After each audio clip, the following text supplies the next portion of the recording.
Hello दोस्तों, आप सभी का स्वागत है आपके अपने यूट्यूब चैनल MRB क्लासेज में। तो हम आज बात करेंगे क्लास 12th के एक टॉपिक फिजिक्स में, जिसे क्या कहते हैं, कूलाम का नियम। ये आप सबके लिए इम्पॉर्टेंट है क्योंकि ये 12th एग्जाम में हर बार इससे एक क्वेश्चन देता है, चाहे न्यूमेरिकल दे या चाहे इसकी थ्योरी दे। देखिए कूलाम का नियम क्या होता है। कूलाम का नियम क्या कहता है। कूलाम के नियमानुसार किन्हीं दो आवेशों के बीच लगने वाला आकर्षण या प्रतिकर्षण बल उन आवेशों के गुणनफल के अनुक्रमानुपाती तथा उनकी बीच की दूरी के वर्ग के व्युत्क्रमानुपाती होता है। कहने का मतलब है, अगर हम कोई दो आवेश ले लें, क्या ले लें, दो आवेश, माना ये दो आवेश हैं, इसका आवेश Q1 है, एक Q2 है। अब इसकी बीच की दूरी कुछ होगी ना, थोड़ी दूरी पर हम R दूरी पर, मान लो कितनी दूरी पर, R दूरी पर एक आवेश ले रहे हैं Q1 और Q2। ये दो आवेश हैं Q1 और Q2, जिनकी बीच की दूरी कितनी है, R। बीच की दूरी कितनी है, R।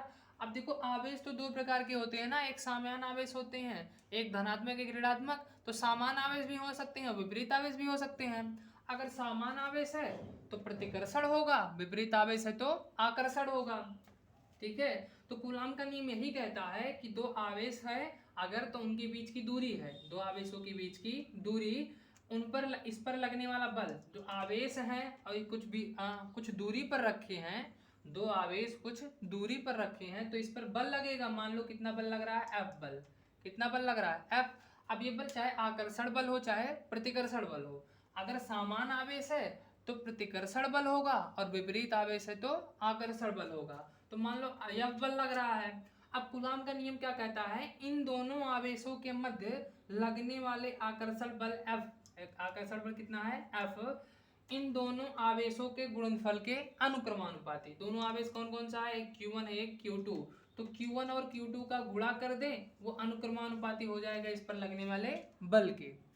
ये पहला समीकरण मान लिए। ठीक है, क्या कहता है कूलाम का नियम कि इस पर लगने वाला जो बल लग रहा है, आकर्षण बल चाहे प्रतिकर्षण बल, इन आवेशों के गुणनफल के अनुक्रमानुपाती होता है। अर्थात इन आवेशों को हम आपस में गुणा कर दें और ये अनुक्रमानुपाती किसके हो जाएगा, F के, इस पर लगने वाले बल के।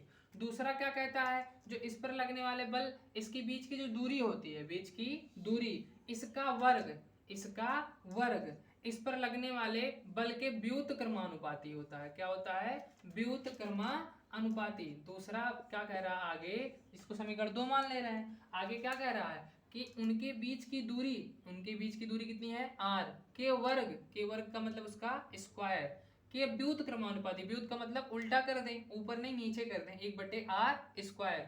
दूरी का कह रहा है ना, उनके बीच की दूरी कितनी है, R का वर्ग कह रहा है तो स्क्वायर कर दिए, कि व्युत्क्रमानुपाती होता है। व्युत्क्रमानुपाती मतलब 1/r स्क्वायर, किसके व्युत्क्रमानुपाती हो जाएगा, इस पर लगने वाले आकर्षण या प्रतिकर्षण बल के। ठीक है, ये दूसरा समीकरण मान लिए। अब देखिए एक समीकरण एक और समीकरण 2 से क्या मिलता है, इस साइड दोनों ओर बल F लग रहा है। कौन सा बल लग रहा है, F बल लग रहा है। तो दोनों समीकरण 1 व 2 से अगर हम देखेंगे, समीकरण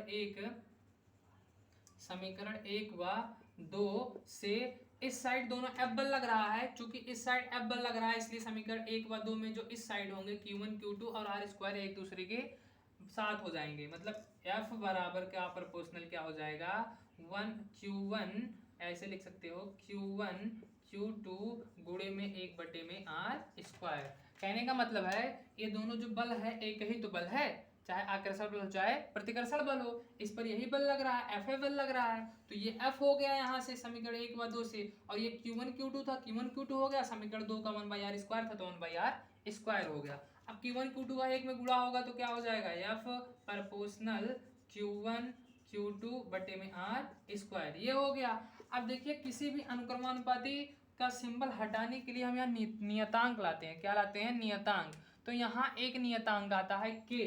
अगर नियतांक आएगा तो अनुक्रमानुपाती हट जाएगा, बराबर का सिंबल लग जाता है। तो F बराबर क्या हो जाएगा, K Q1 Q2 बटे R स्क्वायर। ये कूलाम का नियम है, यही फार्मूला है कूलाम के नियम का। देखिए K का मान जो होता है, K एक अनुक्रमानुपाती है और उसका कुछ ना कुछ मान होता है। तो यहाँ जो K है इसका मान क्या है, 1/4 पाई एप्सिलॉन नॉट।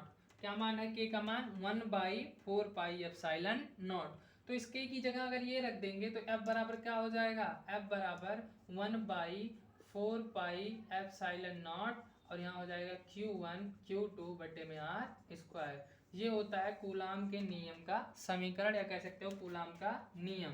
इस पर लगने वाले आवेशों के गुणनफल के अनुक्रमानुपाती है और इसके बीच की दूरी के वर्ग के व्युत्क्रमानुपाती। ये उसका सूत्र होता है, कूलाम के नियम का क्या है, सूत्र है। जहां देखो 1/, अगर न्यूमेरिकल वैल्यू की बात करें तो 1/4πε0 का मान होता है 9 × 10⁻9, 9 × 10⁻9। और ये जो ε0 है ये निर्वात की विद्युतशीलता है। क्या है, निर्वात की विद्युतशीलता है, निर्वात की विद्युतशीलता। ε0 क्या है, निर्वात की विद्युतशीलता।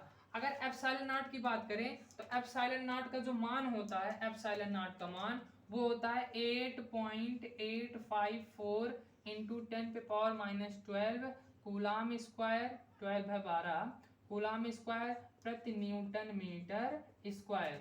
ये इसका मान होता है। ε0 का मान कितना होता है, 8.854 × 10⁻⁻12। मात्रक क्या होता है ε0 का, कूलाम स्क्वायर प्रति न्यूटन मीटर स्क्वायर। देखिए कूलाम का नियम क्या कहता है, एक बार हम फिर से शॉर्ट में समझा दे रहे हैं। कूलाम का नियम क्या कहता है कि दो आवेश ले लो Q1 और Q2, तो कुछ दूरी पर रख दो, तो उनके बीच की दूरी मान लो R है। कितनी बीच की दूरी है, R। तो इस पर बल लगेगा क्योंकि आवेशों के मध्य बल लगता है, चाहे आकर्षण बल लगे चाहे प्रतिकर्षण बल लगे। तो मान लो इस पर लगने वाला बल F है, तो इसके आवेशों के गुणनफल के अनुक्रमानुपाती, जो इस पर लगने वाला बल है इनके आवेशों के गुणनफल के अनुक्रमानुपाती होता है। और इसकी जो बीच की दूरी है उसके वर्ग के व्युत्क्रमानुपाती होता है इस पर लगने वाला बल। अब इसको एक समीकरण 1 मान लिए हैं, इसको समीकरण 2 मान लिए हैं। ये समीकरण 1 2 से स्पष्ट हो रहा है कि इधर F बल लग रहा है तो इधर F हो जाएगा, और इधर क्या है Q1 Q2, तो यहाँ हो गया Q1 Q2। यहाँ 1/r स्क्वायर है तो 1/r स्क्वायर गुणे में हो गया, Q1 Q2 का 1 में गुणा हुआ तो Q1 Q2 बटे में r स्क्वायर हो गया। अब जानो प्रोपोर्शनल मतलब अनुक्रमानुपाती का चिन्ह हटाने के लिए हम नियतांक लाते हैं। यहाँ एक नियतांक लाएंगे k, ठीक है। k का मान कितना होता है 1/4πε0, तो इसकी जगह k की जगह क्या रख देंगे 1/4πε0, तो क्या हो गया F बराबर 1/4πε0 Q1 Q2 बटे r स्क्वायर। ये जो 1/4πε0 होता है इसका मान कितना होता है 9 × 10⁻9। ε0 जो क्या है, निर्वात की विद्युतशीलता है। ε0 का मान कितना होता है 8.854 × 10⁻12। मात्रक क्या होता है, कूलाम स्क्वायर प्रति न्यूटन मीटर स्क्वायर। ठीक है, धन्यवाद।